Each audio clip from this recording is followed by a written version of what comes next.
आध्यात्मिक ग्रंथों के अनुसार हमारे शरीर में एक सूक्ष्म तंत्र है जिसे चक्र प्रणाली कहते हैं। इन चक्रों में सबसे ऊंचा चक्र है आज्ञा चक्र, जिसे तीसरा नेत्र भी कहा जाता है। यह हमारे दोनों भौहों के बीच होता है और योगियों का मानना है कि जब यह चक्र सक्रिय होता है तो व्यक्ति को दिव्य दृष्टि प्राप्त होती है। लेकिन क्या यह सिर्फ कोई कल्पना है या इसके पीछे कोई गहरी वैज्ञानिक बात छुपी है? अब जरा वीर्य की बात करें। आयुर्वेद कहता है कि वीर्य कोई सामान्य पदार्थ नहीं है। यह भोजन से बनने वाली अंतिम और सबसे परिष्कृत धातु है।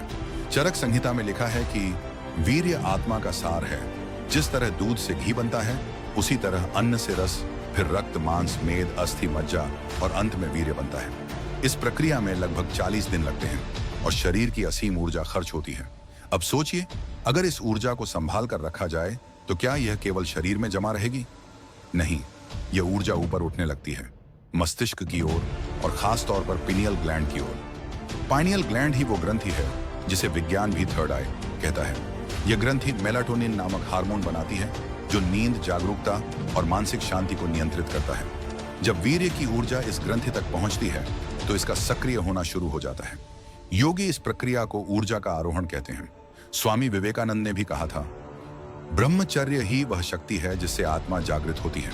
उन्होंने तो यहां तक कहा, अगर तुम 1 वर्ष तक ब्रह्मचर्य का पालन करो तो तुम्हारी बुद्धि अद्भुत हो जाएगी।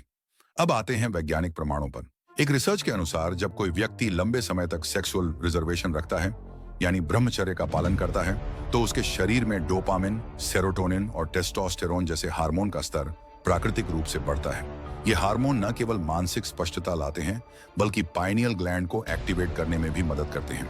इसके अलावा कई मेडिटेशन स्टडीज में पाया गया है कि जो लोग ब्रह्मचर्य के साथ ध्यान करते हैं उनके मस्तिष्क की ईईजी रीडिंग में गामा वेव्स की उपस्थिति अधिक होती है, जो जागृत चेतना का संकेत है। तो सवाल उठता है, क्या केवल वीर्य नष्ट न करने से तीसरा नेत्र खुल जाता है?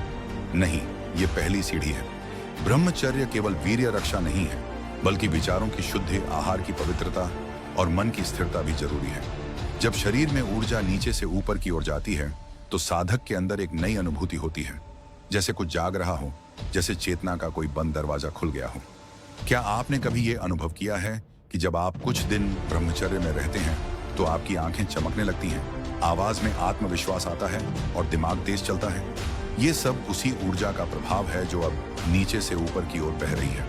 कई साधकों ने अपने अनुभव में बताया है कि ब्रह्मचर्य के दिनों में उनका मन ध्यान में गहराई से डूब जाता है और सपनों में भी दिव्य अनुभव होने लगते हैं। ये संकेत होते हैं कि तीसरा नेत्र धीरे धीरे खुल रहा है।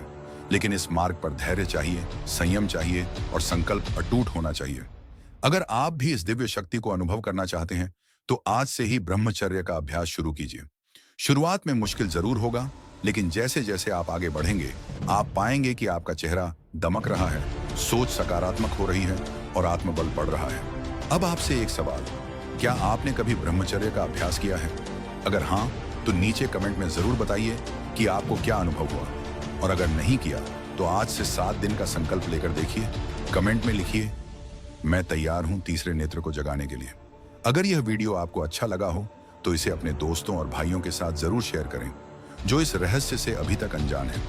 वीडियो को लाइक करें, चैनल को सब्सक्राइब करें और बेल आइकन दबाएं ताकि अगली रहस्यमय वीडियो आप मिस ना करें।